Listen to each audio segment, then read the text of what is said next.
Hello viewers, welcome to my channel the rising sun. তোমাদের সবাইকে আমার ইউটিউব চ্যানেলে স্বাগত। আমার এই চ্যানেলে ক্লাস 5 থেকে 12 পর্যন্ত ইংলিশে যে টেক্সট বইটি রয়েছে তার সমস্ত টপিক কিন্তু বিশ্লেষণ করা হয়ে থাকে এবং টেক্সট বই ধরে ধরে করানো হয়ে থাকে। ওকে, আজকে ক্লাস 11-এর সেমিস্টার 1-এর একটি গুরুত্বপূর্ণ প্রোস আর কে নারায়ণের লেখা অ্যান অ্যাস্ট্রোলজার স্টে আমি পড়াতে চলেছি। এটিকে আমি 3টি পার্টে কমপ্লিট করব, তো সবাই মন দিয়ে শুনবে। ওকে, শুরু করা যাক। An astrologer stay. অ্যাস্ট্রোলজার মানে জ্যোতিষী, একটি জ্যোতিষী দ্বীপ। কে লিখেছে? রিটেন বাই আর কে নারায়ণ। ওকে, গল্পটি শুরু করার আগে লেখক সম্বন্ধে একটু জেনে নেওয়া যাক। লেখক আর কে নারায়ণ, ওনার পুরো নাম হলো রাসিপুরম কৃষ্ণস্বামী নারায়ণ স্বামী। তিনি 1906 সালে 10ই অক্টোবর জন্মগ্রহণ করেছিলেন এবং 2001 13ই মে তিনি মারা গিয়েছিলেন। তিনি আর কে নারায়ণ নামেই বেশি পরিচিত। আচ্ছা, তিনি জন্মগ্রহণ করেছিলেন কিন্তু সাউথ ইন্ডিয়াতে। হুম, এবং সাউথ ইন্ডিয়ার একটা ফিকশনাল টাউন যেটা তিনি কল্পিতভাবে নাম দিয়েছিলেন মালগুড়ি, সেইখানেই তিনি কিন্তু তার বেশিরভাগ গল্পের সেটিংটা রেখেছিলেন এবং তিনি বিখ্যাত তার গল্প মালগুড়ি ডেজসের জন্য, কিন্তু তিনি খুবই বিখ্যাত। অ্যাস্ট্রোলজার্স ডে এই গল্পটি কিন্তু 1947 সালে পাবলিশড হয়েছিল ইন্ডিয়ান থট পাবলিকেশনে। আর এই গল্পটি কিন্তু অ্যাকচুয়ালি আর কে নারায়ণের যে short story collection Malgudi days তার কিন্তু ফার্স্ট চ্যাপ্টারের অন্তর্গত। ওকে, চলো শুরু করা যাক। দেখো, punctually at mid day he opened his bag and spread out his professional equipment. Punctually মানে কি? পাংচুয়ালি এই অ্যাডভার্বটির মানে হচ্ছে নিয়মানুবর্তী। Okay, one who is very time bound or who is very punctual, সেক্ষেত্রে আমরা পাংচুয়ালি কথাটা ইউজ করি খুব নিয়মানুবর্তী ভাবে। ওকে, এই কথা এটা আমি হাইলাইট করে দিচ্ছি, সবাই নোট ডাউন করে নিতে পারো এই কথা। এই লেখাটি পাংচুয়ালি মানে নিয়মানুবর্তী। At mid day he opened his bag and spread out his professional equipment. Okay, এখানে দেখো প্রথমেই কিন্তু একটা প্রোনাউন ব্যবহার করেছে হি। অ্যাকচুয়ালি হি মানে এখানে কিন্তু অ্যাস্ট্রোলজারকেই বুঝিয়েছে। ওকে, যার গল্প আমরা পড়তে চলেছি। তো একদম মধ্যাহ্নকালীন, মিড ডে মানে একদম দুপুরবেলা।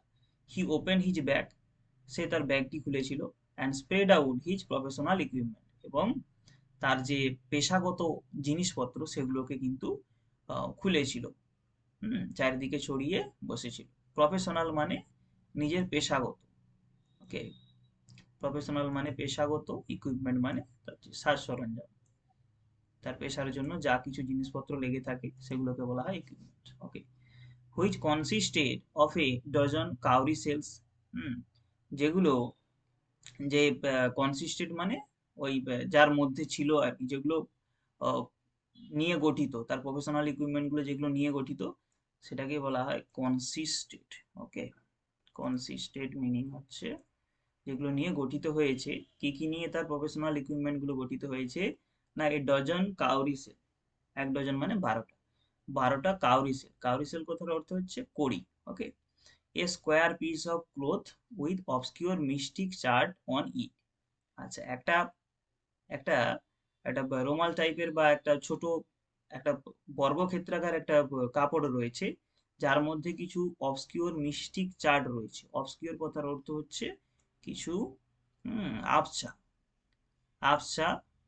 আর মিষ্টি কথার অর্থ হলো রহস্যময়। ওকে, হাইলাইট করে দিচ্ছি, রহস্যময় চার্ট। চার্ট কথার অর্থ ওর মধ্যে কিন্তু কিছু একটা অঙ্কন রয়েছে। হুম, ওর মধ্যে a notebook and a bundle of palmyra writing, একটা নোট বই রয়েছে এবং একটা bundle of palmyra writing, palmyra তাল পাতার লেখালেখি রয়েছে।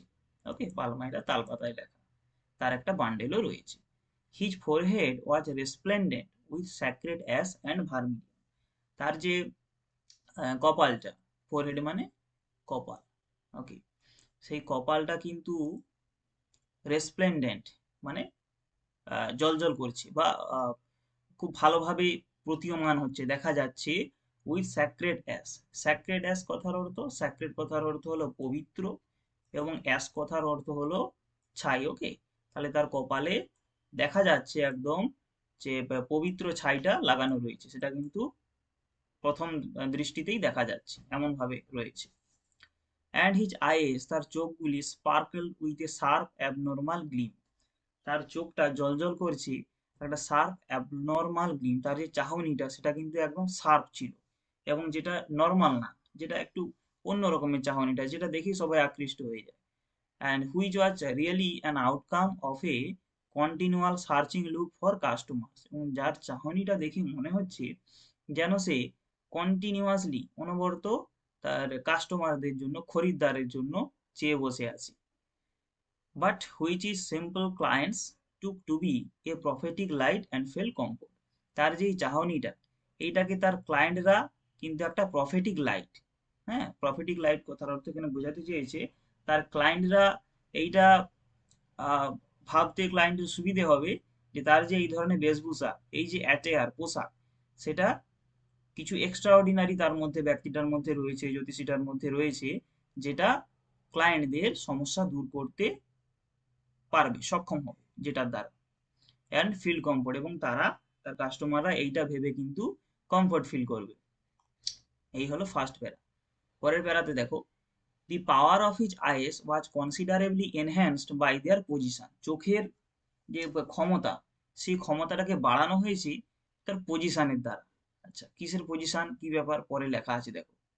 দি placed as they were between the painted forehead and the dark whiskers which streamed down his cheeks. Okay, বলছে তার যে পেন্টেড কথার অর্থ হচ্ছে রাঙানো, রাঙানো যে কপাল, এবং তার যে কালো হুইস্কার্স, অ্যাকচুয়ালি হুইস্কার্স মানে হলো গোঁফ।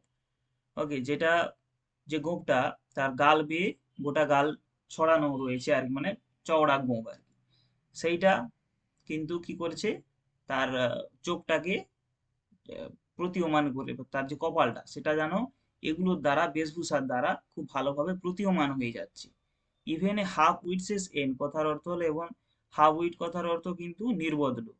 ওকে, এমন ভাবে প্রতীয়মান হয়ে আছে যেন একটা নির্বোধ লোকও is would sparkle in such a setting, এই ধরনের যে সেটিং, এই ধরনের যে একটা সাজানো যে একটা কি বলবো বেশভূষা, সেটা দেখে কিন্তু চমকে যাবে। To crown the effect, he wound a saffron colour turban around his head, এই ধরনের যে এফেক্টটা, প্রভাবটা, এটাকে আরো বেশি প্রভাবিত করেছে তার গেরুয়া রঙের একটা পোশাক, পোশাক বলতে টারবান মানে ওই চাদর টাইপ, চাদর নয় ঠিক, কি বলবো, ওই গায়ে নেওয়া সাধু বাবারা যেগুলো গায়ে নিয়ে থাকে, ওইটাকে বলা হয় টারবান, গেরুয়া রঙের। এবং এইটার দ্বারা ওই যে প্রভাবটা, সেটা কিন্তু জ্যোতিষীর যে একটা প্রভাব, সেটা আরো প্রভাবিত হচ্ছে, আরো একটা আকর্ষণীয় পরিবেশ সৃষ্টি হয়ে যাচ্ছে। This colour scheme never fade, এই ধরনের যে কালার স্কিমটা, এই যে স্যাফরন কালার, গেরুয়া কালার, এটা কিন্তু কখনো ব্যর্থ হয় না। কিসে ব্যর্থ হয় না, না ক্লায়েন্টদের বা কাস্টমারদের আকৃষ্ট করতে ব্যর্থ হয় না। ওকে, দেখো next para. People are attracted to him as bees are attracted to cosmos or dahlia stalks, এখানে বলছে মানুষেরা আকর্ষিত হয় ওই জ্যোতিষীর প্রতি, যেমন ভাবে মৌমাছিরা আকর্ষিত হয় কসমস অথবা ডালিয়া ফুলের দিকে।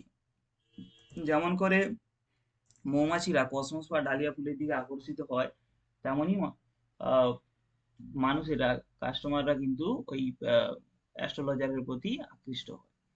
হি set under the bugs of a spreading tamarind tree which flanked a path running through the town hall park.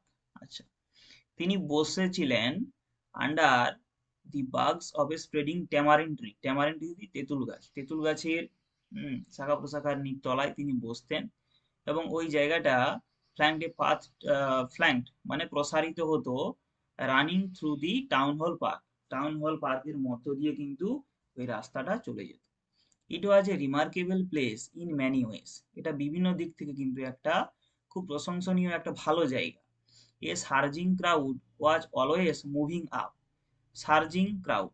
Okay, surging কথার মানে একটা ভিড়বহুল একটা জনতা, ঠিক আছে, ভিড়বহুল যে লোক, সেটা সর্বদা কি করে, up and down this narrow road morning till night, মানে সারা দিন রাত ধরে কিন্তু এই রাস্তা বরাবর যাতায়াত করে।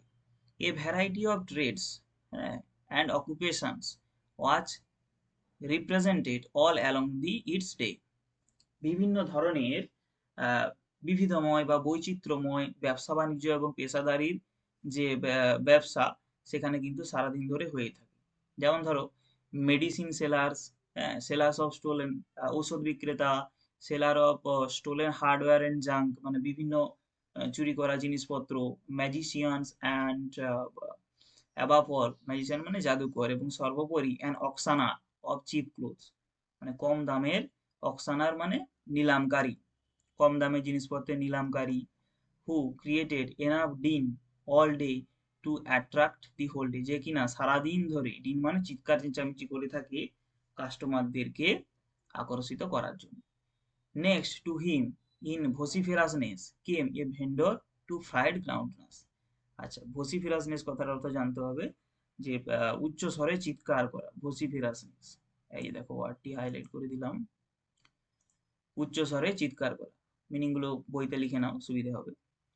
এরপরে কিন্তু উচ্চ স্বরে চিৎকার করতে থাকে এক বাদাম বিক্রেতা, ভাজা বাদাম বিক্রেতার দোকান।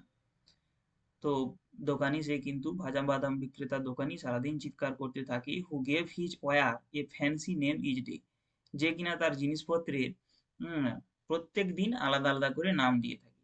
কলিং ইট বোম্বে আইসক্রিম, কি বলে ডাকে, ওয়ান ডে, একদিন বোম্বে আইসক্রিম বলে ডাকি, and on the next Delhi almond, পরের দিনটাকে দিল্লি আলমন্ড বলে ডাকি, and on the third Raja's delicacy, এবং 3 নম্বর দিনে, তৃতীয় দিনে কি বলে, রাজার পছন্দের বা Raja's delicacy, and so on and so forth, এইভাবেই কিন্তু বলতে থাকে এক এক দিন করে। And people flock to him, এবং মানুষেরা গাদায় গাদায় ভিড়ে ভিড়ে তার পিছনে ছুটতে শুরু করে। ফ্লক মানে এক গোছা আর কি, এক গুচ্ছ। A considerable portion of this crowd dallied before the astrologer too, বলছে একটা ভালো ভালো সংখ্যক মানুষও, মানে খুব একটা সংখ্যক মানুষও কিন্তু, হ্যাঁ, ওই জ্যোতিষীর দিকেও যায়। ড্যালিয়েট কথার অর্থ হলো, ড্যালিয়েট কথার অর্থ কি না, হচ্ছে বেড়াতো আর কি, ঘুরে বেড়াতো, ড্যালিয়েট। কনসিডারেবল পোর্শন মানে একটা ভালো পরিমাণে মানুষজন অ্যাস্ট্রোলজার, জ্যোতিষীর পেছনেও ঘুরে বেড়াতো। The astrologer transacted his business by the light of a flare. Astrologer কি করতো, এটা আগুনের flare which crackled and smoked up above the groundnut heap nearby. আচ্ছা, অ্যাস্ট্রোলজারের সামনেই কিন্তু ওই বাদাম বিক্রেতার দোকানি ছিল। তো বাদাম বিক্রেতার দোকানি থেকে যে আহ, আলোটা পাওয়া যেত, সেই আলোতেই কিন্তু ওই জ্যোতিষী তার ব্যবসাটা চালাতো। আচ্ছা, ক্র্যাকেলড মানে ওই বাদাম ভাজার শব্দ, ক্র্যাকেলড, চিড়চিড় শব্দ হওয়া, ক্র্যাকেল। আর স্মোক টাপ মানে ওই ধোঁয়া, ওইখান থেকে যে ধোঁয়াটা বেরোয় সেটাকে বলা হয়। ওকে, পরের প্যারাগ্রাফ দেখো, half the enchantment of the place was due to the fact that it did not have the benefit of municipal lighting. Okay, এই যে একটা এনচেন্টমেন্ট বা ইরি অ্যাটমসফিয়ার, একটা অলৌকিক আভাময় যে অ্যাটমসফিয়ার, এটা হয়েছে এই কারণে, কারণ এর অর্ধেকটা এই কারণেই সৃষ্টি হয়েছে, কারণ এখানে মিউনিসিপ্যালিটি লাইটিং কিন্তু আসে না। হ্যাঁ, আচ্ছা, এই যে দেখো এনচেন্টমেন্ট, এনচেন্টমেন্টটা হাইলাইট করে দিচ্ছি, এর মানে হচ্ছে একটা ইরি অ্যাটমসফিয়ার বা অলৌকিক একটা বাতাবরণ। The place was lit up by সব লাইট, এই জায়গাটি আলোকিত হয় দোকানের আলোর দ্বারা। One or two had hissing gas light, এক দুজনের হিসিং শব্দওয়ালা গ্যাস লাইট রয়েছে, যে লাইটগুলো গ্যাসে জ্বলে। সাম had naked flares Starc on পুল, আচ্ছা, কিছু কিছু জনের এমনি খালি আলোর ব্যবস্থা রয়েছে, যেগুলো খুঁটিতে, পোল মানে খুঁটি, খুঁটিতে বাঁধা থাকে। Some war lit up by old cycle lamp, কিছু কিছু জন সাইকেলের আলো দিয়ে, ল্যাম্প, সাইকেলের ল্যাম্প দিয়ে আলোকিত করে। অ্যান্ড ওয়ান অর টু, এবং এক দুজন, লাইক দি অ্যাস্ট্রোলজার্স, অ্যাস্ট্রোলজারদের মতো, managed without light of their own, কি করে, নিজের আলো ছাড়াই কিন্তু অন্যের আলো নিয়ে তারা ম্যানেজ করে, তাদের নিজস্ব আলো থাকে না কিন্তু তারা ম্যানেজ করে নেয়। It was a bewildering crisscross of light rays and moving shadows. Okay, এই জায়গাটি ছিল লাইট, আঁকামাকা লাইট ছিল এই জায়গাটিতে, এবং মুভিং শ্যাডোজ, মানুষরা যখন যেত তখন তাদের কিন্তু ছায়াও পড়তো এই জায়গাগুলো যেগুলো মুভ করতো। This suited the astrologer very well. এটা কিন্তু অ্যাস্ট্রোলজারের পক্ষে খুব ভালো একটা জায়গা ছিল। ফর দি সিম্পল রিজন, হ্যাঁ, এর একটা সাধারণ কারণ এটাই যে that he had not in the list intended to be an astrologer when he began life. আচ্ছা, যখন সে জীবনটা শুরু করেছিল তখন কিন্তু সে অ্যাস্ট্রোলজার হতে he had not in the list intended, astrologer হওয়ার কিন্তু তার তেমন কোনো ইচ্ছা ছিল না। He knew no more of what was going to happen to the others than he knew what was going to happen to himself next time. সে কিন্তু এমনটা জানতো না যে কোনো কারোর সাথে পরবর্তী সময়ে কি হতে চলেছে। হ্যাঁ, সে নিজের ব্যাপারেও এটা ঠিকঠাক বলতে পারতো না। হ্যাঁ, যে নিজের সাথে কি হতে চলেছে তো লোকের ব্যাপারে কি বলতে যাবে। He was much he was as much a stranger to the stars as were his innocent customers. সে তার তার ইনোসেন্ট কাস্টমার, ইনোসেন্ট কথার অর্থ সাধারণ ভোলাভালা যেটাকে বলা হয় আর কি। হ্যাঁ, তো তার কাস্টমাররা যেরকম ভবিষ্যৎ সম্পর্কে কিছু জানতো না, সেও কিন্তু তেমন কিছু জানতো না। Yet he said things which pleased and astonished everyone. হ্যাঁ, তবুও সে এমন জিনিস এমন কথাবার্তা বলতো যেটা তার কাস্টমারদেরকে পছন্দ করে, মানে কাস্টমাররা পছন্দ করতো এবং অ্যাস্টনিশড এভরিওয়ান সবাইকে আশ্চর্যচকিত করে ফেলতো। Okay, that was more a matter of study. আচ্ছা, এটা কিভাবে হতো এরপরে বলা আছে, কিভাবে বলতে পারতো কাস্টমারদের কি সমস্যা রয়েছে। এটা হচ্ছে একটা স্টাডি প্রপার যে পাঠ, সেটা তিনি করেছিলেন, প্র্যাকটিস করেছিলেন, অভ্যাস করেছিলেন, অ্যান্ড শ্রিয়েড গেস ওয়ার্ক, এবং তার তীক্ষ্ণ যে গেস ওয়ার্ক যে পাওয়ারটা, অনুমানের যে পাওয়ারটা, সেটাও কিন্তু এখানে কাজে লাগে। All the same it was as much as an honest man's labour as any other. আচ্ছা, একজন সৎ মানুষ অন্য কোনো ক্ষেত্রে, অন্য কোনো পেশাতে যেভাবে নিজে পরিশ্রম করে জিনিসটা শিখে থাকে, ঠিক তেমনই কিন্তু সে লোকের সাথে কথা বলে দিনের পর দিন সমস্যার সমাধান করতে করতে তারও একটা খুব ভালো আইডিয়া হয়েছে। হ্যাঁ, and he deserve the wages he carried home at the end of a day. এবং দিনের শেষে যে সে তার পারিশ্রমিকটা নিয়ে যেত, ওয়েগ মানে পারিশ্রমিক, সেটা সে কিন্তু যথার্থ দাবিদার ছিল। ঠিক আছে, ডিজার্ভ মানে তিনি যে তার যে প্রাপ্য, তো দিনের শেষে এইভাবে তিনি যে টাকাগুলো নিয়ে যেতেন টাকা ইনকাম করে, সেটার কিন্তু তিনি যথার্থ দাবিদার ছিলেন। ওকে, তো এতটা পর্যন্তই ফার্স্ট পার্টে আমি পড়ালাম। এরপর যদি এতটার মধ্যে কারো সমস্যা কোনো থেকে থাকে কমেন্ট বক্সে মেনশন করবে, আমি অবশ্যই রিপ্লাই করব। আর যদি বুঝতে পেরে থাকো আর যদি ভালো থেকে থাকি, অবশ্যই চ্যানেলটিকে সাবস্ক্রাইব করে দিও, লাইক করে দিও, এবং ভিডিওটা শেয়ার করে দিও বন্ধুদের মাঝে। আর তোমাদের এক একটি লাইক কিন্তু আমাকে ভিডিও বানাতে আরো ইন্সপায়ার করবে। সো একটু প্লিজ লাইক করে দিও। আর ভালো থেকো সবাই। Have a good day.